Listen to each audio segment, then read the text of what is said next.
Cette journée à l'hôpital me fait comprendre une chose, il faut parler et écrire, car seul avec ce secret, je n'y arriverai pas.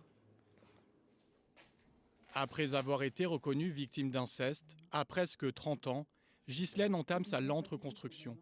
S'en suivent des années sombres, anorexie, boulimie et dépression successives, jusqu'à trouver sa thérapie. J'ai tout écrit. Ça m'a permis d'évacuer. Et Véronique a fait la même chose. Alors Véro, c'est un peu différent, elle n'a pas le même parcours que moi, mais Véro, elle écrit très bien. Et elle a pu vraiment écrire pas mal de choses. Et ça, c'était, voilà, elle me disait, fais-le, écris-le. Parce qu'elle n'est pas tombée dans la dépression comme moi j'ai pu tomber. Mais elle me disait, mais moi, tu sais, ce qui m'a été salutaire, c'était d'écrire. L'écriture pour avancer, mais pas seulement. Depuis plus de 20 ans, Ghislaine pratique la marche athlétique à haut niveau. J'adore la compète, tout ça, c'est un moyen de se dépasser soi-même, mais ça permet surtout de vider la tête, quoi.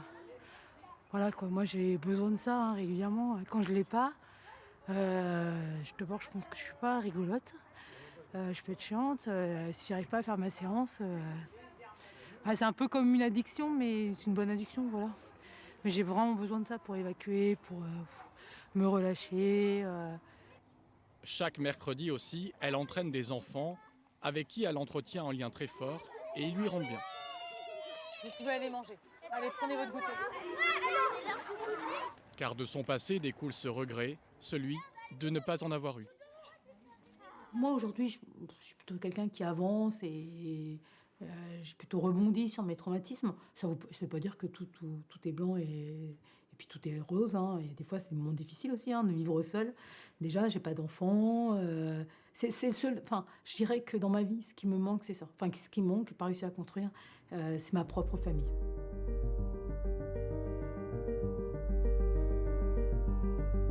Dans notre expérience, on voit très souvent des personnes qui, par exemple, deviennent dépendants des drogues, de l'alcool. Il y a également la dépression, les conduites suicidaires, les atteintes au niveau corporel. C'est le cas de Stéphanie. Après avoir tout révélé, elle a plusieurs fois tenté de mettre fin à ses jours. Puis elle a été suivie par un psychologue pendant 3 ans. Aujourd'hui pourtant, elle se sent toujours coupable de son passé.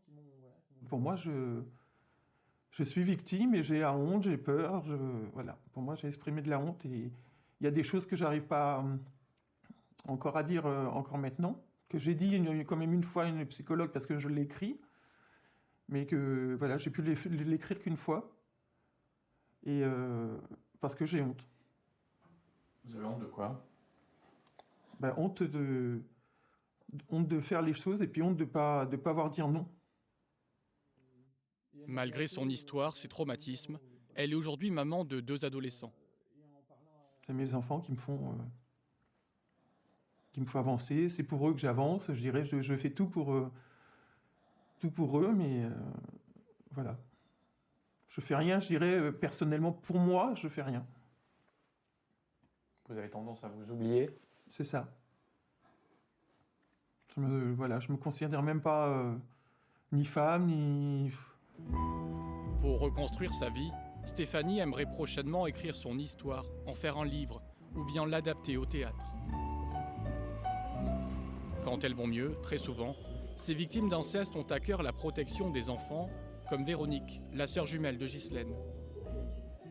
M'occuper des jeunes et de leur demander d'être proche d'eux, même si des fois on me sent un petit peu autoritaire, mais ils m'adorent et ça c'est une véritable récompense. Et quand je vois qu'un enfant il va bien, qu'il est bien dans ses baskets, et c'est tout ça qui m'a permis de me construire aujourd'hui, quoi.